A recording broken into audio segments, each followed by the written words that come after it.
Hello la jeunesse de France, j'espère que ça va bien. Aujourd'hui, je vais vous livrer un secret. Et pas n'importe quel secret. Tout simplement, la recette pour réussir à l'école. Ah! Vous allez me dire, c'est facile, il suffit de travailler. Eh bah oui, mais ça veut dire quoi, travailler ses cours? Comment on fait? Comment on fait pour bien travailler? Eh bah bien réviser, c'est pas si évident que ça. Prenez un basketteur ou une footballeuse. Si leur entraînement, c'est juste faire des abdos et de la course à pied, sans jamais toucher au ballon, est-ce que sur le terrain, ça va bien se passer? Bah non, il faut améliorer la technique aussi. Il y a évidemment des façons de s'entraîner qui sont meilleures que d'autres. Et bah c'est pareil pour l'école. Il y a des gens qui ont scientifiquement étudié le sujet et qui ont découvert quelles étaient les meilleures façons de réviser. Et à votre avis, est-ce qu'il faut tout apprendre par cœur, relire 20 000 fois les cahiers, ou recopier son cours sur des petites fiches surlignées là? Non! Enfin, moyen. Il y a beaucoup mieux en fait, parce que là, ça prend beaucoup de temps pour des résultats mitigés. Pour comprendre ce qu'il faut faire à la place, mettons-nous dans la peau d'un ou d'une adolescente qui rentre des cours. Alors, il faut commencer par se détendre. Donc, vous voulez vous servir votre petit bol de céréales auquel vous avez pensé toute l'après-midi, sauf que votre grande sœur elle a tout fini et elle a remis le paquet. Bon du coup, vous voulez regarder le scan de One Piece, que vous attendiez avec impatience, vous avez évité les spoils toute la journée dans la cour de récré, sauf que vous avez un petit frère très taquin. Ah, tu fais quoi? Tu regardes One Piece? Là, tu veux que je te spoil? Lui, il meurt.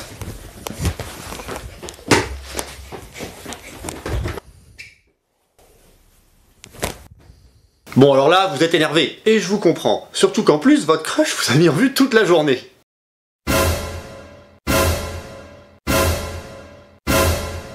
Et donc, vous allez au sport pour décompresser, mais ça se passe mal.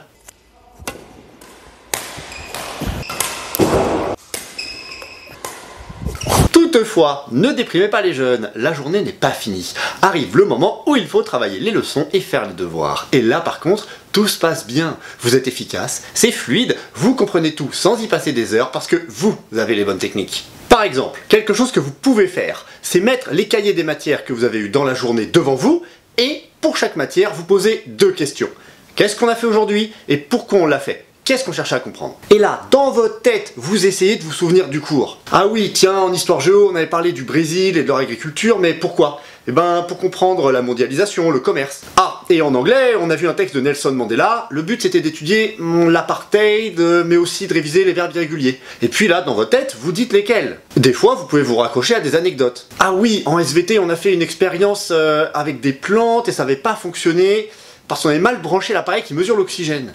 Et le but, c'était de comprendre la photosynthèse. Il y a dégagement d'oxygène seulement quand il y a de la lumière. Faire le résumé de la journée dans votre tête, ça va beaucoup plus vite qu'apprendre par cœur. Ça prend même pas 5 minutes en réalité. Et là, ensuite, vous allez relire le cours, mais pour vérifier ce que vous savez et ce que vous ne savez pas. Alors là, pour votre cerveau, c'est incomparablement plus puissant que si vous restez un peu à lire dans le vide là, juste histoire de dire « Oh bah c'est bon, j'ai relu mon cours ». Vous êtes d'accord avec moi que parfois, on lit quelque chose sans être concentré dessus, on doit même relire plusieurs fois parce que ça imprime pas. Eh bah donc on perd du temps. Eh bien, allez relire le cours dans le but d'identifier ce que vous avez réussi à retenir et ce que vous avez oublié, ça évite ce problème. Et tant pis si les premières fois vous vous rappelez de presque rien. En le faisant un peu tous les jours, vous allez vite progresser. Et vous allez même être surpris de vous-même. Ah et bien sûr, il y a plein de variantes. Vous pouvez essayer de le faire à l'écrit sur une feuille blanche, au brouillon. Vous pouvez aussi le faire à l'oral en réexpliquant à quelqu'un. Je sais pas, une camarade, vos frères et sœurs méchants là, votre chat, votre coach. Quand on essaie de réexpliquer, on voit tout de suite si on a compris ou pas. Si ça se trouve, votre chat il va vous dire « Bah j'ai pas compris ».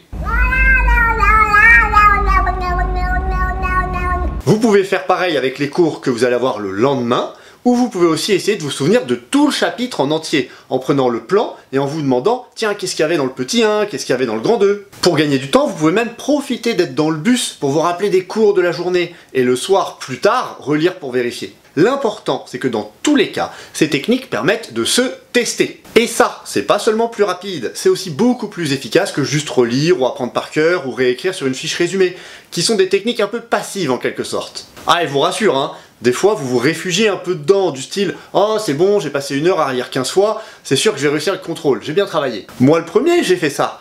J'ai pas toujours été sérieux, mais quand je m'y suis mis, surtout après le bac, j'aurais pu gagner mais tellement de temps si j'avais eu les bonnes techniques. Moi je pensais à tort que la quantité suffisait, mais en fait non, parce que le travail c'est aussi une histoire de qualité. Et par exemple, je peux apprendre par cœur les cours des bacs pro topographie si je veux, vous savez ceux qui se baladent dans le lycée avec les appareils bizarres là. Mais j'aurais pas une bonne note au contrôle parce que j'aurais rien compris. C'est pas du tout quali d'apprendre les détails sans avoir compris l'ensemble, c'est superficiel. Et pour approfondir le travail, comme on vous dit parfois, eh bien il faut améliorer vos techniques. En plus, quand on a passé du temps et qu'on a une mauvaise note, bah on est dégoûté, écœuré, et on n'a plus envie de s'investir, parce que les efforts, ils n'ont pas payé. Mais en fait, juste avec les bonnes techniques, vous auriez mieux réussi en y passant moins de temps. Parce qu'en fait, la mémoire, c'est deux choses. Faire rentrer des connaissances, évidemment, on parle d'encodage, mais aussi être capable d'aller les rechercher de façon pertinente et de les faire sortir. On parle de récupération. Quand les professeurs vous font faire des flashcards avec une question et la réponse au dos, ou des QCM, ou des tests mémo, ce genre de trucs, ou même tout simplement des exercices en fait, c'est pour améliorer cette phase de récupération. Alors que le par cœur ou la lecture, déjà pour l'encodage c'est pas terrible, mais surtout, ça fait pas vraiment travailler la récupération. Et ce qui est important, c'est surtout de vérifier avec la correction, faire ce qu'on appelle un feedback. En gros, les meilleures techniques sont celles qui permettent d'apprendre de ses erreurs. Avec ce genre de bonnes techniques, et vous faites rentrer dans votre cerveau, et vous êtes capable de faire sortir les connaissances dont vous avez besoin. Alors, est-ce que ça marche? Eh bien, pour le savoir, on va demander à une élève de l'année dernière. Sous vos applaudissements la France, j'ai le plaisir d'accueillir... Nina! Bonjour Nina! Bonjour. Comment vous allez? Ça va et vous? Eh bien écoutez, ça va, impec, merci. Alors bon, du coup, je ne dis pas tous ces noms de famille parce que c'est trop long, il y en a trop, ok? Alors, Nina, racontez-nous. Qu'est-ce que vous avez vu comme changement quand vous êtes passé de techniques de travail un peu rudimentaires, genre apprendre par cœur, juste relire le cours, à des techniques de mémorisation plus actives, genre se tester, réexpliquer ou analyser ses erreurs? J'ai gagné des points tout au long de l'année, beaucoup de temps, et des points notamment sur ma spécialité physique-chimie au bac. Donc merci Monsieur Rochefort pour cette technique. Eh ben, y a pas de quoi, y a pas de quoi. Du coup, ça c'est incroyable alors, parce que normalement, les élèves, ils perdent 2 ou 3 points à chaque niveau de lycée. Et là, elle en a gagné. Alors, par contre, vous dites que ça vous a fait gagner du temps. Donc j'imagine que vous avez le temps d'avoir une vie d'adolescente à côté, de faire vos petites soirées, de faire votre petit sport bizarre là. Ouais, tout à fait. Allez, racontez-nous. J'ai fait une soirée 2 semaines avant le bac. J'ai repris le sport intensivement, c'est-à-dire 2 fois par semaine. Et puis, bon maintenant c'est plus le cas, mais ça m'a beaucoup servi pendant mes années de lycée. Eh ben écoutez, c'est génial. On passe le bonjour à tous ces troubadours de camarades là. Et alors du coup, si je comprends bien, vous comprenez mieux en cours, vous gagnez un peu de temps, vous avez gagné des points. Et ben ça c'est vraiment super. Est-ce que vous auriez d'autres astuces à donner aux lycéens actuels? Prendre des feuilles blanches, c'est super important. Une ardoise, c'est génial. Les ardoises, c'est super. Et bon, les cartes mentales, si on comprend, c'est bien. Si on comprend pas, faut laisser tomber et faire d'autres techniques. Ok, donc les ardoises, c'est on prend l'ardoise blanche ou la feuille blanche et on ressort tout ce qu'on a fait sur le cours et puis après on va vérifier. Eh bien écoutez, c'est super. Bon, je vois qu'on vous a toujours pas acheté de chaussures à Noël. Madame, je vous laisse filmer les chaussures de Nina. Bon, c'est pas très grave. Allez, on va quand même la remercier. Merci beaucoup Nina. Merci à vous. Eh ben vous voyez, même moi je pensais que pour les maths et la physique, ces techniques étaient peut-être un petit peu moins pertinentes. Eh bien chez elle, alors ça a marché un peu partout, mais c'est en physique que ça a le mieux marché. Et j'ai oublié de poser la question sur le moment, mais elle se sert toujours de ces techniques dans ses études. Par exemple, elle a un espèce de carnet où elle analyse les erreurs qu'elle fait souvent. Elle s'en sert pour progresser. D'ailleurs, c'est pour cette raison que je vous mets systématiquement les corrigés complets de toutes les séances sur Pronote. C'est pour que vous puissiez vérifier et apprendre de vos erreurs. Et c'est aussi pour ça qu'en classe, alors déjà il faut pas bavarder et écouter évidemment, mais même, il faut pas attendre que ça passe. Il faut essayer les choses. On peut pas s'améliorer si on tente pas. Si vous vous dites oh j'ai peur de me tromper, je vais pas faire le truc parfait, donc vas-y je fais pas, je me lance pas. Mauvais choix. Comment vous voulez apprendre si vous essayez pas? Je prends un autre exemple. Est-ce que vous croyez que la roue sans les mains, j'ai réussi du premier coup? Ben sûrement pas. Il faut s'y reprendre des dizaines de fois, en corrigeant le timing, en améliorant par petites touches, mais ça va pas venir tout seul, faut forcément se lancer. Eh bien, chaque heure de cours, vous devez la voir comme l'occasion de progresser en essayant. Il y en a, ça fait 10 ans qu'ils stagnent parce qu'ils essaient jamais. Vous faites une plus grosse erreur en n'essayant pas qu'en vous trompant. En fait, c'est même pire que ça. Se tromper, c'est même pas une erreur si on corrige. 2 illustrations avec des gens connus. Quel est le plus gros youtubeur français à l'heure où nous parlons? Squeezie. Squeezie, si tu vas sur sa chaîne, et tu tomberas sur des vidéos de Squeezie quand il avait 14 ans. Donc aussi, je voulais vous dire des choses très importantes. Pour les épisodes Et ces vidéos étaient nulles. Il savait peut-être pas lui-même ce qu'il voulait faire, mais il y avait une intention. Et cette intention, elle n'a fait que se développer par la pratique. C'est-à-dire qu'à chaque fois, même de manière insensible, c'était un petit peu mieux. Tu sais, c'est comme quand tu apprends à conduire. Il faut savoir ce que c'est que de caler pour comprendre ce qui se passe quand tu passes ta première. C'est-à-dire qu'il faut en passer par l'erreur, par l'échec, par la colère, pour ensuite pouvoir nettoyer tout ce qui ne va pas. Donc il vaut mieux faire des erreurs, même en sachant que ce sont des erreurs, mais on avancera quand même plus vite en voulant éliminer les erreurs avant d'avoir commencé? Mon cas personnel, ma première entreprise a été un échec. J'ai obtenu une étoile au guide Michelin, mais économiquement, je n'ai pas tenu la distance. Eh bien, j'ai regardé dans cet échec mon incapacité à savoir gérer une entreprise à l'époque, mais par contre, ma capacité à faire parler de moi dans mon style de cuisine. Donc, bien évidemment, j'ai gardé cette capacité à faire parler de moi et à continuer à vouloir faire une cuisine d'auteur, et en même temps, en parallèle, d'aller apprendre toutes les techniques qui m'auraient servi, qui peuvent me servir à créer la prochaine entreprise. Donc je suis allé vers le management, vers la comptabilité, la stratégie d'entreprise, et ensuite, eh bien, j'ai greffé à ce que j'avais gardé de positif dans le premier échec, et j'ai amené une compétence supplémentaire, et la deuxième entreprise a été une réussite. Donc, n'ayez plus peur de l'erreur, s'il vous plaît, vous avez parfaitement le droit de vous tromper, mais vous avez le devoir d'essayer et de vous corriger ensuite. Et là, il faut qu'on parle d'un truc, les contrôles. Bah certes, là c'est noté, mais dans le fond, c'est pareil. Quand vous avez une mauvaise note, vous avez tendance à pas vouloir la regarder, à déchirer la copie, à vouloir l'acheter à la poubelle. Mais sauf que, en fait, la plus grosse erreur, c'est justement de pas apprendre de ces erreurs. En fait, faut que vous gardiez deux choses à propos des notes. Un, ça, c'est la vie. Dedans, il y a la famille, les amis, l'école, les loisirs. Bon, dans l'école, il y a plusieurs matières, et dans chaque matière, il y a des trimestres. Et dans chaque trimestre, il y a plein de notes. Bon alors, c'est important de se soucier de ces notes, je vais y revenir. Mais il faut pas tomber dans l'extrême inverse, et de remettre tout ça en cause pour une mauvaise note de temps en temps. Surtout que, deuxième chose, une note, c'est pas un jugement sur votre personne pour vous enfoncer, c'est une indication sur un travail pour que vous puissiez progresser. Je répète, une note n'est pas un jugement sur votre personne pour vous enfoncer, c'est une indication sur un travail pour que vous progressiez. Oui, le but d'une évaluation, c'est de vous faire progresser. La mauvaise note, plutôt que de la voir uniquement comme un échec personnel, vous pouvez la considérer comme une étape vers le succès. Ok, c'est raté, vous avez eu 7. Bon bah d'une, c'est pas un drame, et de 2, bah on se pose 10 minutes avec la correction, ou la copie d'un camarade qui a réussi, et on regarde où est-ce qu'on s'est trompé, où est-ce qu'il y a 3-4 points à aller chercher, qu'est-ce qu'on peut améliorer la prochaine fois. On se sert d'elle pour faire mieux. Ça vous paraît rien, mais je vous assure que ça change tout. Alors c'est évident que si vous cherchez pas à comprendre ce qui a raté, vous allez rester à 7, mais en faisant ça, en analysant vos erreurs, vous allez peut-être vous rendre compte que vous aviez juste fait des petites fautes d'inattention et que vous êtes tout à fait capable d'avoir la moyenne, voire plus. Hey, si je m'enquiquine à vous donner des corrections ultra détaillées, avec un travail à faire dessus, c'est pour ça. Et si la fois d'après, après le 7, vous avez 11, bah super. Et pareil, on se demande comment on peut aller chercher le 14, on creuse, on analyse, on fouille, on demande au professeur, ou aux autres élèves, encore une fois. Alors oui, je suis bien en train de vous dire de comparer à vos camarades, mais c'est pas votre personne que vous comparez, c'est votre travail, c'est pas du tout la même chose. Et de toute façon, s'ils ont réussi, faut être content pour eux et s'inspirer d'eux, pas jalouser ou faire un complexe d'infériorité. Surtout que si ça se trouve dans d'autres matières, c'est vous qui allez pouvoir les aider. En vérité, la seule personne à qui vous devez vraiment vous comparer, c'est celle que vous étiez hier et celle que vous serez demain. En dehors de ça, le faites pas. Juste inspirez-vous des actions des autres, sinon vous allez vous mettre la tête à l'envers.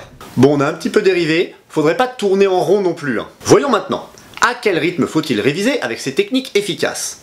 Eh ben, faut le faire régulièrement, évidemment, pas au dernier moment. Allô? Non mais allô quoi? Ça paraît logique, mais ça a été prouvé par des neuroscientifiques. Ils ont pu établir ce qu'on appelle la courbe de l'oubli. Si on ne révise qu'une fois, on oublie rapidement. Mais si on révise, hop, on se souvient. Puis on commence à oublier de nouveau, mais moins vite, car la connaissance commence à s'ancrer dans le cerveau. Et de mieux en mieux. Ça s'appelle la consolidation. Au point qu'on peut laisser de plus en plus d'espace entre les révisions. Un bon rythme par exemple, c'est de réviser un chapitre la veille du cours, quelques jours après, la semaine suivante, mais aussi un mois après et même un trimestre après. Les petites cases en bas des flashcards, c'est pour ça, c'est pour que vous cochiez quand vous avez bon. Et c'est aussi un peu pour ça qu'en SVT, on va souvent alterner les chapitres. On va pas faire tout le corps humain d'un coup, mais alterner les chapitres avec les plantes. De cette façon, à la fin de l'année, vous allez revoir ce qu'on a fait au début. Ça s'appelle l'intercalage ou l'espacement, et vous pouvez l'appliquer à vos révisions, en alternant régulièrement les chapitres, voire les matières, plutôt que de faire des gros blocs. Parce que justement, ces chercheurs ont aussi montré que réviser 4 fois 30 minutes à plusieurs jours d'intervalle, c'était plus efficace que tout réviser d'un coup pendant 2 heures. Et au pire, si vous faites ça, il faut absolument faire des pauses, vraiment. Ces travaux de recherche ont aussi montré que les histoires de mémoire auditive et visuelle là, c'était plutôt des légendes urbaines. Et bien sûr, ce sont eux qui ont établi que les techniques où l'on se teste, se remémorer le cours avant de le relire, faire des QCM, réexpliquer à des gens, sont les meilleurs. Voyez ici, 2 jours après avoir eu des mots à apprendre, les personnes qui ont relu 4 fois, puis se sont testées 4 fois, ils ont retenu 2 fois plus de choses que ceux qui ont juste relu 8 fois. Là, au bout d'une semaine, ils ont beaucoup moins oublié que ceux qui n'ont pas révisé avec des tests. Alors, un youtubeur de sciences connu, David Louapre de la chaîne Science Étonnante, a fait une longue vidéo détaillée pour l'expliquer. Je vous mets le lien en description si vous voulez approfondir. Il donne notamment une astuce avec une boîte pour ranger les flashcards qui permet de faire plus souvent celles où vous avez du mal à répondre. Allez voir. Alors, vous m'objecterez que s'il faut utiliser ces techniques tous les jours, ça va être très chronophage, ça va pas vous faire gagner du temps. Sauf que, en fait, ce qui se passe, c'est qu'en faisant cette petite routine de 15-20 minutes tous les soirs, eh bien vous allez mieux comprendre et faire les devoirs beaucoup plus vite. Et du coup, vous allez mieux comprendre en classe, donc au bout d'un moment, le travail du soir ne va pas vous prendre plus de 10 minutes. Et comme vous allez encore mieux comprendre, le contrôle vous prendra moins de temps à réviser, etc., etc. C'est ce cercle vertueux qui va vous amener à votre prime là, sans y passer des heures. Ça paraît paradoxal, mais en travaillant un peu tous les soirs avec les bonnes méthodes, vous gagnez du temps sur tout le reste. Alors oui, c'est une habitude à prendre, et ça peut mettre plusieurs semaines avant de se voir dans les moyennes, mais essayez un trimestre et vous me direz. Petite astuce, si jamais un soir c'est un peu dur, vous êtes un peu fatigué, vous n'avez pas trop envie. Faites juste une matière, la plus importante, et puis vous y êtes. Faites-en une deuxième, juste pour la route. D'une, ce sera déjà ça, et de deux, si ça se trouve, ça va vous lancer pour faire celle de la journée et du lendemain. Autre astuce pour que ça vous prenne moins de temps, eh bien ne pas faire deux choses à la fois. Et forcément, si vous êtes distrait et sans cesse interrompu par la télé ou le portable, vous allez mettre 1 heure au lieu de 20 minutes. On peut pas faire deux choses à la fois. Donc hop, on met le téléphone en mode avion, dans le sac et dans une autre pièce. Genre dans la chambre du petit frère démoniaque là. Et vous le récupérez à la fin. Je vous assure que vous gagnez du temps. Et si jamais il vous manque votre petit doudou numérique là, ne vous dites pas « Oh là là, si ça se trouve, je suis en train de rater plein de notifications », mais plutôt « Waouh, tout ce que je vais avoir à regarder tout à l'heure ». En fait, il paraît même que juste couper les notifications, ça permet de redevenir maître de son téléphone, plutôt que ce soit lui qui vous contrôle et que vous y passiez trop de temps. Alors évidemment, la team des sportifs de haut niveau du lycée là, si vous voulez concilier vos entraînements, votre début de carrière et les cours, il faut absolument pas perdre de temps dans des techniques qui marchent pas. Vous cherchez pas, vous faites les techniques efficaces. Surtout que parfois, vous en arrivez à sacrifier le sommeil, alors là... Monumentale erreur. Même juste 1 heure ou 2 en moins, c'est grave, il faut 8 heures. Pourquoi ? Eh bien parce que le sommeil, c'est un peu comme un téléchargement. Il faut aller au bout, sinon ça marche pas. Et il y a des scientifiques, ils ont étudié des basketteurs aux USA, et ils ont prouvé que moins ils dormaient, plus ils jouaient mal, et plus ils se blessaient. Et alors, côté révision, mais c'est la cata. Le peu de connaissances que vous allez vaguement encoder au dernier moment en vous couchant à 3 heures. Vous serez fatigué et vous n'arriverez pas à les récupérer le lendemain. Voire, vous n'arriverez pas à récupérer les connaissances que vous saviez avant. Donc, c'est totalement contre-productif, surtout que vous n'allez rien comprendre dans les autres cours de la journée, donc vous allez prendre du retard qu'il faudra rattraper. En fait, en sacrifiant le sommeil, vous enclenchez un cercle vicieux de la pas prime du tout là. À la place, quoi qu'il arrive, couchez-vous tôt. D'une, vous récupérez mieux le peu que vous savez, et de deux, vous serez en forme à l'entraînement le soir et dans les autres cours. Et puis, si vous vous réveillez tôt, révisez le matin. Les recherches ont prouvé que ça marchait pas trop mal. Vraiment, je vous invite à réfléchir à tout ça, en sachant par ailleurs que quand on prend l'habitude de mal dormir, en plus de se blesser et galérer à l'école, eh bien on aggrave les risques d'obésité, de diabète, de crise cardiaque, de cancer, et on est moins beau. Certains me diront « Mais monsieur, si je révise pas du tout, je perds pas de temps, surtout que j'ai des bonnes notes sans travailler. » Eh ben on va prendre l'exemple d'un autre ancien élève, qui m'a autorisé à vous montrer ses bulletins pour que vous ne fassiez pas les mêmes erreurs que lui. Il avait à peu près 15 au collège, à Pablo, avec félicitations et tout, sans vraiment travailler. Arrivé en seconde, c'est moi qui l'ai en SVT. Et comme vous pouvez le voir, les 15 et les 16 sont remplacés par des 11 et des 12. Ah bah oui, la seconde générale, c'est un peu plus dur que le collège. Donc si on n'adapte pas sa façon de travailler, on perd 2 ou 3 points, beaucoup savent de quoi je parle. Il demande à passer en série scientifique, comme si vous demandiez à avoir spécialité SVT, maths, physique. Bon bah ok, mais s'il s'y met pas, ça va être chaud. Ben malheureusement, il s'y est pas mis. Ça ne va plus du tout, on commence à avoir des 8 sur les grosses matières en première, il y a de nouveau 2 ou 3 points qui ont été perdus. Encore. Ça fait beaucoup là, non? Lors de cette année, de première, c'était moi son prof principal. Donc je m'entretiens avec les parents en disant que pour les dossiers, Parcoursup, etc., il est peut-être préférable de redoubler et de faire une bonne première. Mais finalement, c'est un passage en terminale qui était décidé, car on pensait qu'avec la pression du bac, il allait s'y mettre. Sauf que pas du tout. Les notes se sont effondrées, et il n'a pas eu le bac. Entre la 3e et la terminale, il y a malheureusement un grand écart. Et il n'est pas possible de le combler sans travailler, même pour quelqu'un qui a des facilités. Alors heureusement, sa 2e terminale, c'est passé, mais limite, et parce qu'il n'y avait pas de contrôle continu à l'époque. De nos jours, il l'aurait pas eu. Et c'est 4 ans qu'il aurait perdu. Bon, dans tous les cas, est-ce qu'il vaut mieux perdre un peu de temps chaque soir, ou perdre une année complète, voire pire?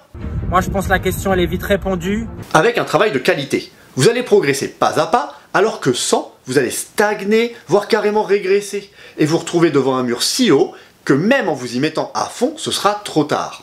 En vérité, réussir les études, c'est en partie une question de technique. Alors pas seulement, il y a aussi l'origine sociale malheureusement, vous demanderez au prof de SES, la façon dont est géré le système scolaire, les aptitudes naturelles, mais quand même, il y a de la technique. Et surtout, c'est le point sur lequel vous avez le plus de marge de manœuvre. Vous pouvez vous améliorer réellement, facilement et rapidement en quelques semaines. Maintenant que vous avez les cartes en main, c'est à vous de jouer. Si vous appliquez ces techniques à partir de 7 semaines et pendant les années d'école qui vous restent, je vous assure que votre vie va être différente de si vous le faites pas. Hey, demandez à des adultes autour de vous. Beaucoup vous diront que s'ils avaient su qu'il y avait des techniques secrètes pour réussir à l'école, ils auraient peut-être bien aimé les connaître. Or, un dernier point rapidement avant de conclure. Il y a une technique complètement sous-cotée qu'en général vous n'aimez pas trop, comme l'ancien élève que j'ai interviewé. Les cartes mentales. Alors, je vous avoue que moi-même, quand on m'a parlé de ça, je pensais que c'était un gadget. Et bien en fait, non. C'est vraiment mieux qu'une fiche de révision classique où vous avez juste réécrit, entassé et résumé et surligné le cours là. Pourquoi? Parce que ça vous force à faire des liens entre les notions, à les associer, à les trier, à les hiérarchiser. Alors oui, c'est plus dur que de faire des tirets sur une fiche, mais c'est justement pour ça que dans votre cerveau, ça imprime mieux. C'est comme si vous voulez muscler le haut du corps. Entre les pompes sur une chaise et les tractions, il y a un exercice qui est plus dur que l'autre. Mais c'est pour ça qu'il est plus efficace justement. Là, c'est pareil. Aussi, ce qui vous gêne un peu parfois, c'est que vous ne savez pas par où commencer.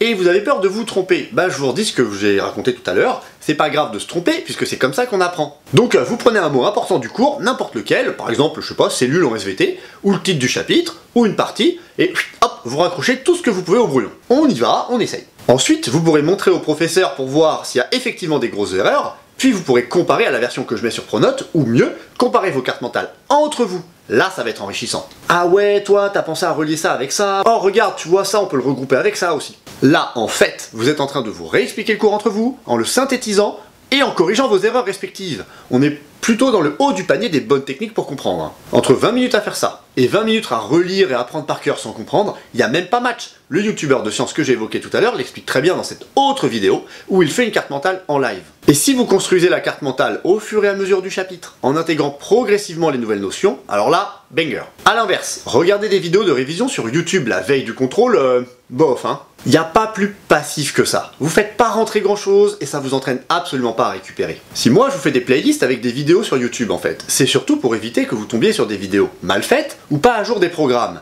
Et à la limite, leur seule utilité, c'est plutôt de servir d'avertissement. Si vous n'y comprenez rien, faut vite venir me voir. Ou demander à un camarade, ça le fera travailler. Bon allez, bah on résume hein. Toutes les techniques de révision ne se valent pas. Juste relire les cours, apprendre par cœur sans comprendre, ou faire des petites fiches résumées surlignées là, ça ne permet pas vraiment de faire rentrer le cours dans votre cerveau, ni d'être capable de le récupérer pour l'utiliser en contrôle. À la place, il faut adopter des méthodes actives permettant de se tester. Essayez de se rappeler le cours dans sa tête, à l'écrit ou à l'oral, puis vérifier avec le cahier. Répondre à des flashcards ou des QCM avec correction, ou réexpliquer à quelqu'un, faire l'effort de construire une carte mentale et comparer à celle des autres. L'important étant de vérifier, corriger, analyser ses erreurs. C'est comme ça qu'on apprend. N'ayez plus peur de vous tromper, c'est la meilleure façon de progresser. Il faut bien sûr appliquer ces techniques régulièrement et sans le téléphone ou la télé à côté, mais en faisant des pauses et en alternant les matières, et sans sacrifier le sommeil. De cette façon, vous allez rapidement gagner du temps, des points, de la confiance et mettre toutes les chances de votre côté pour la suite. Bon bah voilà, c'est fini, j'espère que ça vous sera utile. Merci aux très nombreuses personnes qui m'ont filé un coup de main. Ça fait des mois et des mois que je voulais convertir le tuto 9 en vidéo et je n'ai pu le faire que grâce à eux. Merci et à bientôt.